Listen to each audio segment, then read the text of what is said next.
Chérie, ça pue dans toute la maison, c'est une horreur. C'est la raclette d'hier, ma puce. Mais ils peuvent pas inventer un fromage qui sent rien. C'est déjà fait, tu connais pas le fromage raclure? Il a l'odeur de son goût. Attends, tu veux dire qu'il a pas d'odeur? Oui, raclure est fait à base de lait de lama, garantie sans odeur. Mais c'est génial. Attends, je vais appeler ma mère pour qu'on organise une raclette le week-end prochain. Finalement, ce fromage n'est pas encore sur le marché, on le trouve nulle part. Raclure, le seul fromage à raclette qui a l'odeur de son goût, c'est-à-dire aucun. Pour votre santé, évitez de manger trop gras, trop sucré, trop salé, même si toutes les pubs vous encouragent à faire le contraire.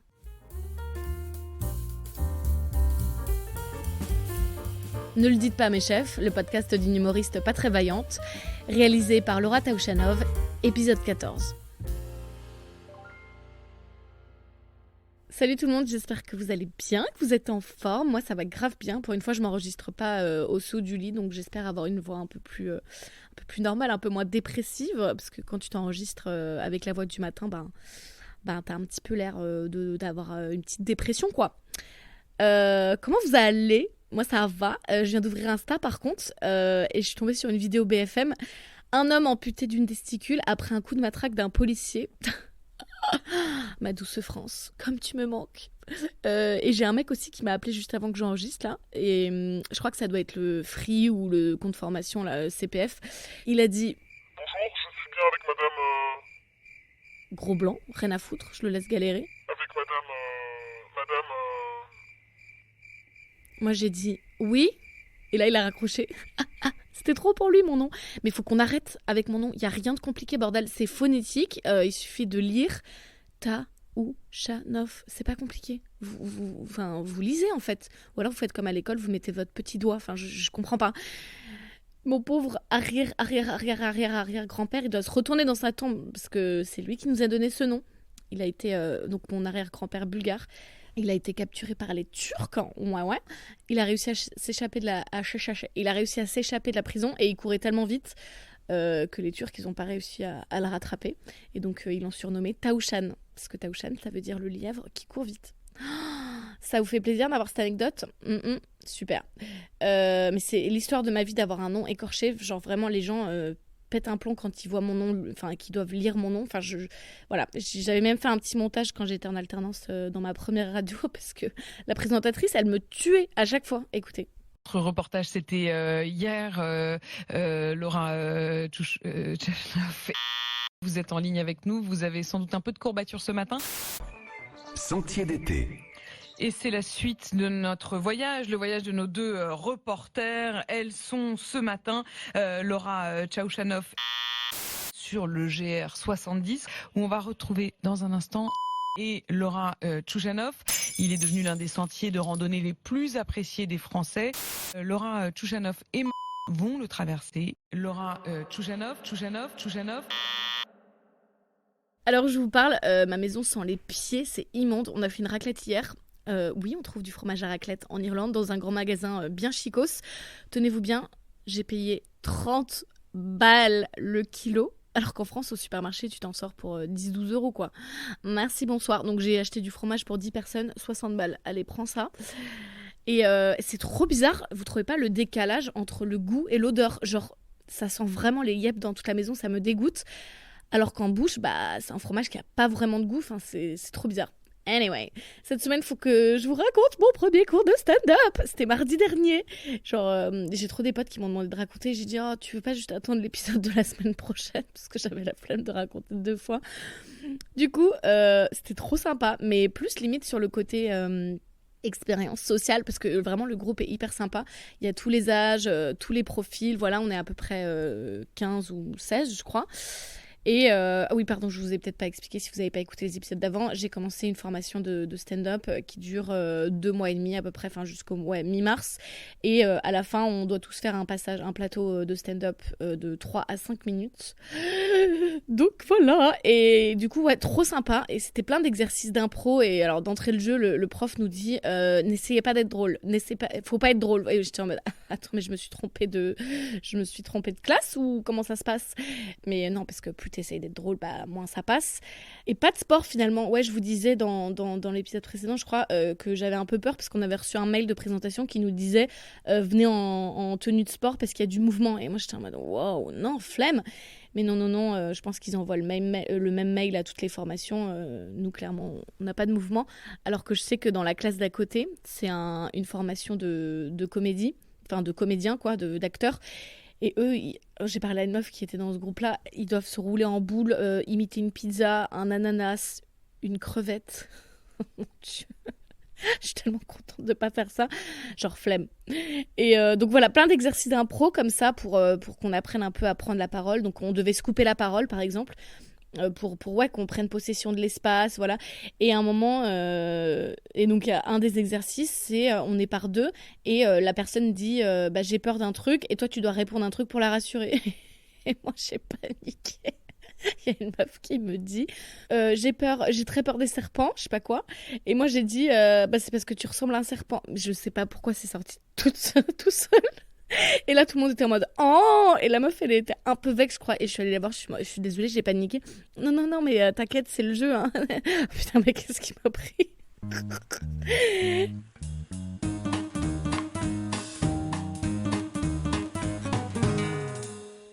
Évidemment, j'ai trouvé une petite cracotte, un mec plutôt mignon. Sauf que Laura, est-ce qu'elle a décidé de tout gâcher avec des red flags? Bien sûr. Et je vais vous raconter. Donc franchement, il est grave mignon. Je l'ai repéré tout de suite et il a commencé à me parler. Enfin, très mignon. Il avait un bonnet, donc je me suis dit, oh putain, il va l'enlever, il aura une calvitie. Bon, j'ai rien contre les calvities, mais en fait, je sais pas comment vous expliquer. Je trouve que si t'as une calvitie, je veux l'avoir tout de suite. Parce que si tu mets un bonnet ou une casquette, je t'imagine avec des cheveux et donc tu vas enlever cette casquette et je vais être déçue. alors que si je te vois tel que tu es tout de suite, il y a pas de problème. Du coup, bref, il a enlevé son bonnet. Il avait des cheveux, très bien. Et après, on est tous allés boire des coups dans un pub pas loin après le stand-up, après le cours. Et il se débrouille pour se mettre à côté de moi. Il y a un moment, il s'est débrouillé pour prendre mon numéro, parce qu'on devait créer un groupe WhatsApp. Bref, mais il s'est bien débrouillé pour que je prenne son numéro, pour que je le rajoute au groupe. Bref, et on a grave parlé tout le long de la soirée. Moi, j'étais un peu mal à l'aise parce que je n'avais pas dîné et j'avais peur d'avoir une haleine de Ramadan. Vous savez ce que c'est la laine de Ramadan? J'adore mes amis musulmans, mais vous savez très bien ce que c'est, vous. C'est la laine de quelqu'un qui a faim, quelqu'un qui n'a pas mangé. Il a une haleine de... Ça sent le vide, je sais pas comment t'expliquer. Et du coup, je lui parlais, mais j'étais en mode... Tu te débrouilles pour pas respirer en sa direction. Je suis sûre qu'il n'y avait pas de problème, mais tu sais, c'est dans ta tête, quoi. Bref, donc j'étais pas méga à l'aise. Mais bon, il était mignon et tout, pas de problème. Et en fait, on dirait un gamin avec des rides. Je sais pas, il se comporte comme un gamin. Enfin, il a une gestuelle un peu de... Voilà. Mais il a 39 piges. Ok. Et là, qu'est-ce qui s'est passé? Il est où le red flag, Laura? Il est où? Il m'a écrit le lendemain. Et là, je me suis dit, ah non. Ah, il me dégoûte. Ah, mon Dieu, mais c'est pas possible de tout saboter comme ça! Genre, franchement, c'est un enfer d'être moi. Bref, donc là, il m'a dégoûtée. Et moi, le problème, c'est quand je suis dégoûtée d'un mec, c'est irréversible. Mais j'en ai marre. Pourquoi ça m'a dégoûtée? En plus, non, pour vous dire la vérité, il m'a envoyé un message, mais c'est un truc que je lui avais demandé. Genre, il est musicien, il est chanteur, et je lui ai demandé sa chaîne YouTube. Et donc, le lendemain, il me l'a envoyé. Après, on a échangé 2-3 messages, mais il y a pas mort d'homme. Genre, c'est rien. Et bah, moi, j'ai paniqué. Voilà. Donc, ne arrête de te plaindre d'être seule, ma peau de vache, c'est ta faute. Donc voilà, trop bonne semaine de stand-up. J'ai mon 2e cours demain et j'espère que ça va être cool. Je suis trop contente, je vous tiendrai au courant. Je voulais aussi vous partager une horrible découverte que j'ai faite. C'est horrible. Peut-être que vous saviez déjà ça, mais moi, ça m'a choquée quand je l'ai appris. Un Doberman, ça ressemble pas du tout à ce qu'on voit dans la rue. Genre, c'est pas ça un Doberman. Ces chiens, on leur coupe tous les oreilles et la queue quand ils sont bébés. Allez taper race Doberman dans Google Images et vous allez voir quel état naturel. Ils ont des têtes de nounours. Ils sont trop mignons. Alors que cette race, elle me terrifie. Et je trouve ça ouf. Genre, c'est méga violent quoi de faire ça. Arrêtons de diaboliser ces chiens. C'est la main de l'homme qui les a rendus comme ça. Et je trouve ça horrible. Là, Google dit « Tailler les oreilles des chiens limitait le risque de blessures et les rendait moins vulnérables face aux attaques. » Les propriétaires de ces chiens justifiaient l'opération par la volonté de protéger la sécurité de leur animal. Mais MDR, toi, aujourd'hui c'est interdit en France. Ah bah on voit que c'est à peu près comme interdire la weed, hein, ça marche super bien ces lois. Oh, mon Dieu, quel enfer. Bref, je trouve ça toujours horrible quand l'homme se mêle autant de la nature comme ça. Genre, il y a tellement d'animaux aujourd'hui qui dépendent de l'homme à cause de la domestication et qui seraient sûrement jamais là sans nous. Je trouve ça ouf quand on y pense. Genre, apparemment les chiens, par exemple, il y aurait pas de chiens sur Terre. Il y a plein de races de chats qui n'existeraient pas. Les poissons rouges, bon, ça perso, je m'en passerais bien. Les pigeons, les vaches d'élevage, enfin, je trouve ça hyper dérangeant. Genre, je crois pas en Dieu, mais là, on s'est un peu pris pour Dieu à créer des espaces, non ? Désolée, je m'engouffre dans une page animalière qui n'était pas du tout prévue. Vous êtes là pour passer un moment léger, pas pour répondre à mes questions philosophiques.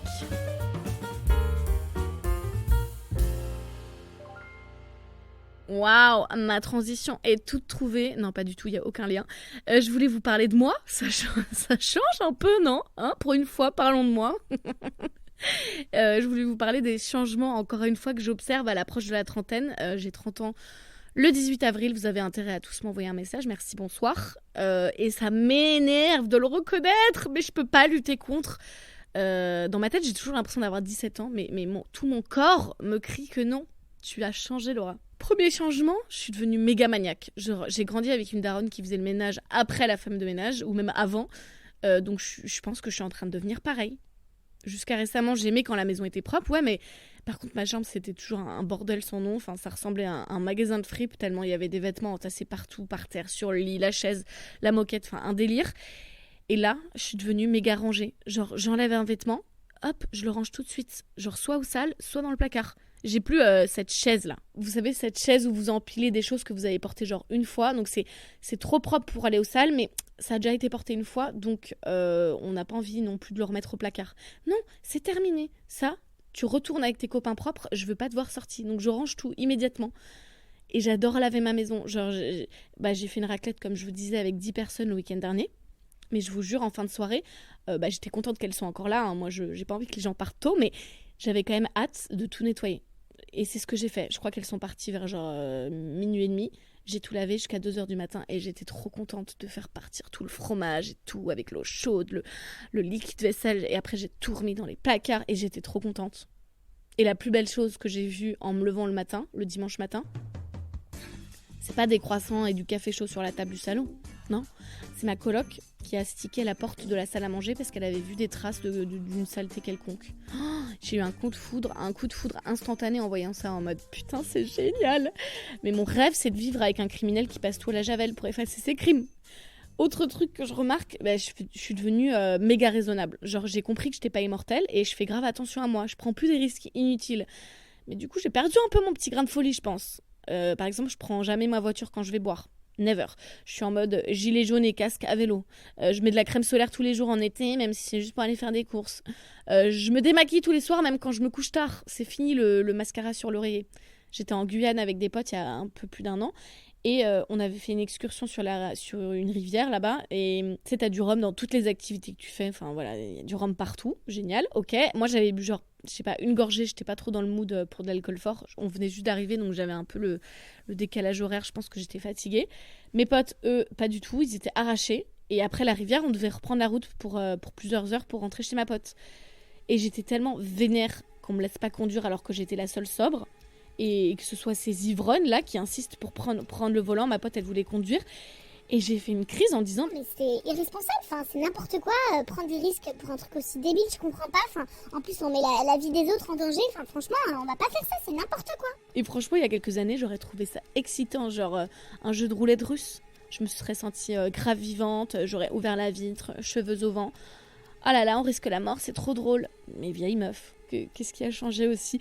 L'envie d'avoir des enfants, évidemment. Genre, pendant des années, je répétais que j'en voulais pas. Genre, les gosses, ça me dégoûtait, j'y voyais aucun intérêt. Et maintenant, je souris quand je vois un gamin dans la rue. Je suis abaffée, franchement, baffez-moi, quoi. Genre, je peux pas lutter contre l'horloge biologique, elle est trop forte, cette bitch. J'ai tous mes hormones qui me crient que je veux un enfant, je veux des enfants, j'en veux plein. Je peux rien faire contre. Je suis en train de devenir une daronne avant même d'avoir des enfants, c'est terrible. Mais promis, je resterai votre vieille tante cool. Je mettrai un point d'honneur à ça jusqu'à ma mort. Je resterai fêtarde et de bonne compagnie, c'est promis.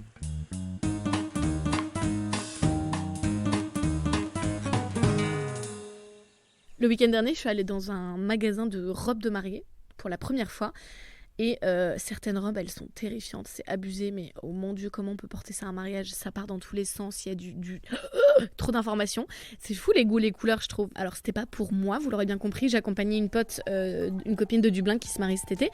Et on était un petit groupe de meufs et j'étais un peu deg parce que moi j'avais imaginé un truc comme dans les films où on est tout assis sur un canapé à boire du champagne, il y a de la musique girly à fond et on a des petits, des petits écriteaux, tu sais, avec écrit oui ou non pour donner notre avis sur les robes qu'elle essaie. Bon, en réalité, ce moment il est déjà passé, elle l'a fait avant l'été, pendant le premier essayage, mais on n'était pas encore potes donc elle m'a pas invitée, j'y étais pas. Donc là, on était dans le sous-sol du magasin, ça a duré 5 minutes, fallait juste qu'elle choisisse les accessoires de la robe. Et écoutez, on s'en contentera. Mais du coup, je suis allée regarder un peu les robes après l'essayage et j'ai trouvé mon bonheur. Oh mon Dieu, elle était magnifique la robe. Je sais donc à quoi je ressemblerai le jour où je me marie. Maintenant, il suffit de trouver le mec. Facile.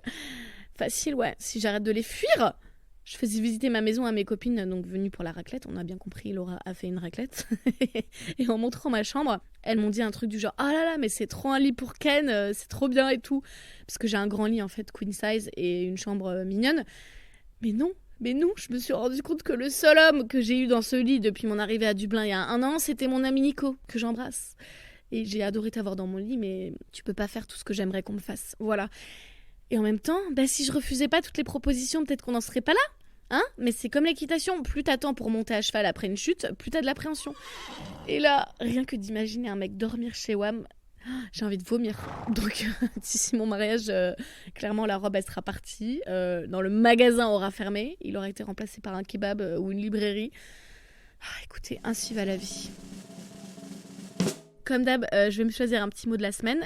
Pour choisir celui de cette semaine, je suis allée sur le site femmesd'aujourd'hui.be, donc j'imagine que c'est un site belge, et ça propose une liste de mots savants à placer dans une conversation, et il y a la photo d'une femme qui est censée être savante, j'imagine. Elle a des lunettes et une chemise, et elle ouvre la bouche, mais d'une manière hyper sensuelle. Enfin, c'est très bizarre, je sais pas pourquoi elle a la bouche ouverte comme si elle était débile. Enfin, on dirait qu'elle a tourné un porno avant de venir à la séance photo, c'est ridicule. Anyway, j'ai choisi un mot en rapport avec le mois de janvier et le dry January. Au lieu de dire « ce soir je bois pas », dites « je suis abstem pour un soir, abstem ». Donc personne qui ne boit jamais une goutte d'alcool. De toute façon, pour prononcer ce mot, il faut clairement être sobre. Abstem. Donc voilà, j'espère que vous arrivez à tenir votre mois sans alcool, à rester abstem. Bravo à vous, moi je tenterai l'expérience plus tard dans l'année, parce que franchement, commencer l'année dans la violence, je dis non. Peut-être qu'il faudrait que je fasse ça en février. C'est le mois le plus court. Faut être stratégique dans la vie, les amis. On arrive à la fin de l'épisode, les amis. Donc c'est l'heure de quoi? C'est l'heure d'aller faire un petit check-up chez le médecin. Faites place à Dr Lolo. C'est Dr Lolo. Viens voir le docteur. Viens voir le docteur.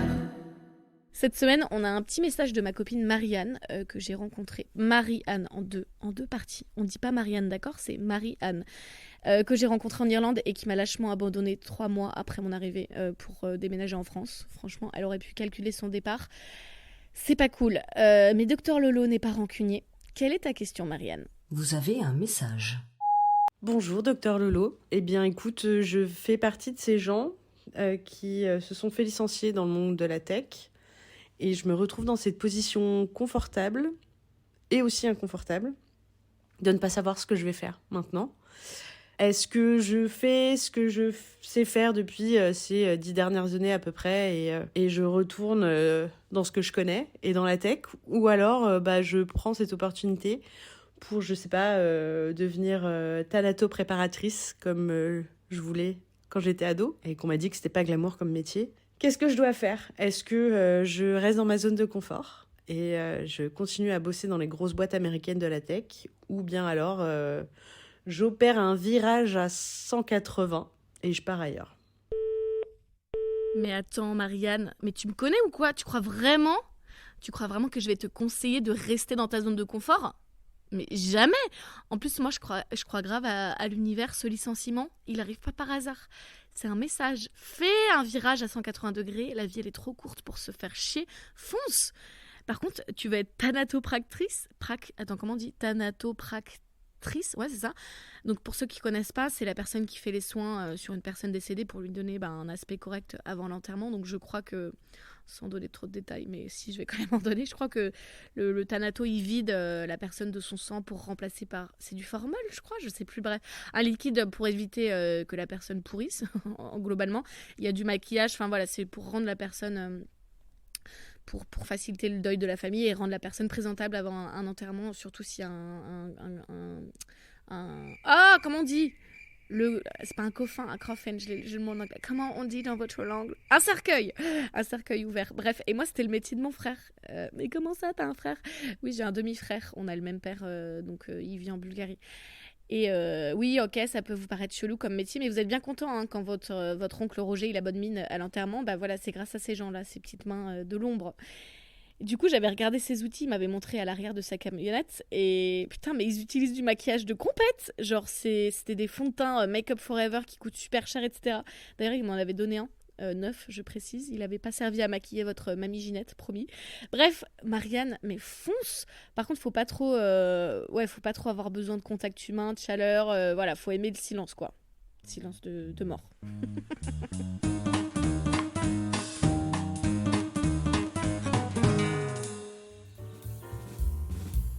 Voilà les amis, c'est la fin de votre épisode. J'aimerais finir mes épisodes en vous disant autre chose, mais il n'y a que ça qui me vient à chaque fois. Donc tant pis, vous allez vous fader la même chute comme d'habitude. J'espère que vous avez passé un bon moment. Comme d'habitude, envoyez-moi vos petits Dr Lolo, j'attends vos messages vocaux remplis de questions, d'interrogations, c'est la même chose, de doutes, hein, toujours. Voilà, je vous embrasse très fort. D'ici la semaine prochaine, comme d'habitude, prenez soin de vous. Et je vous embrasse. À très vite. Bye.